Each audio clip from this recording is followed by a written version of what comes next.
yeah, so what's happened is I couldn't leave it uncovered, but it's a bit too wet and it's putting too much pressure on some of the kind of stress points of the clay. So I've had to take it off, which happens quite a lot. Clay is like a really frustrating material to work with because it can break and it takes loads of time, and it's very weighty. You know, that took ages, and it will take another week at least to dry out. So, and I can fire it. But the two that you're talking about that I wanted them to be in conversation are up there because I haven't glazed them yet. Yeah, this is crank. So this is crank. This is a black clay, but it's really heavily grogged. Yeah, so that should act like crank. So the more I'll show you. So you see, like, when you touch that bit of clay, and there's all like the sand in it and the grog and. Yeah. I'm not really sure of the science, but it just helps it stand up more. So like porcelain, which is what ceramic uses, is really soft, and it won't like necessarily stand up on its own. Whereas crank, just kind of, you know, you can build stuff like this quite quickly, which is nice, and that's like what I need from it. But I don't love the colour of crank when it's fired. I think like within a lot of my work, I like things to be black or white, and for the form to be like more important than the colour itself, which is why I paint them in slip. So these are crank like this, and then just painted in white slip, and then eventually I'll glaze it. Yeah, once you've finished a piece, you leave it to dry completely before you put it in the kiln. If something's wet when it goes in the kiln, it will crap, because it will then dry. You want something to dry out really slowly.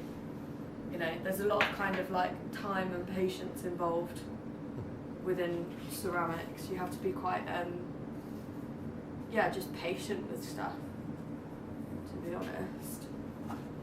But it's usually worth it, and I think a lot of these things, like, the other thing about ceramics is, you know, we're still digging up like bits of pottery that are from like Roman times. Like, it lasts forever, a lot of it.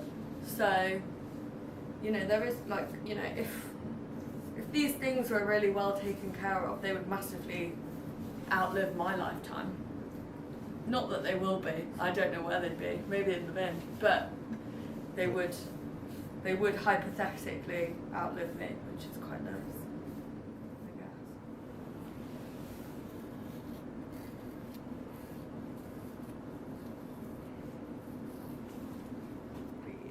Usually you, if you touch something, like with the back of your wrist like this, and it's still quite cold, that would suggest that it's still drying. You know, it's not dry yet.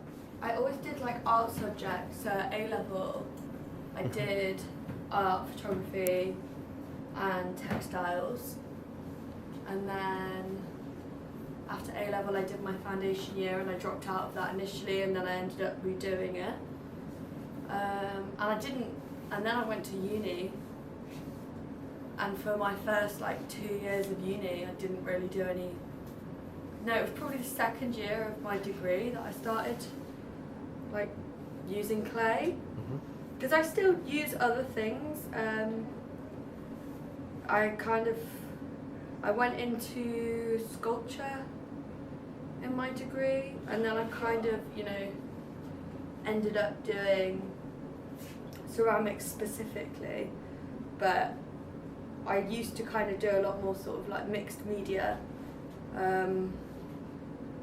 which I probably need to revisit a little bit, because at the minute all of my work is so clay heavy. It's all clay, which is fine, and I love clay. Like, as a material, You know, there's so many kind of levels to it. You know, it is technically alive in the sense that it comes from the earth, but in a very like direct way. You know, I think it was one of the tutors here, Claire, said to me, like, I mean, clay is essentially like dead dinosaurs and stuff, you know, it's stuff that's like, because it's not mud, it's not sand, but it's like somewhere in between. And you know, the way that it behaves in regards to like as a material is insane, because when it goes in the kiln, it's not a case of it just dries out until it's, you know, so dry that it becomes strong. Like, when it's in a kiln, it goes through a completely like chemical change. Like, it changes as matter, and then it can never like revert to being clay again once it's fired. You know, it's quite amazing what it does. I suppose that's probably why it's one of the most used materials and has been used for such a long time, like within history.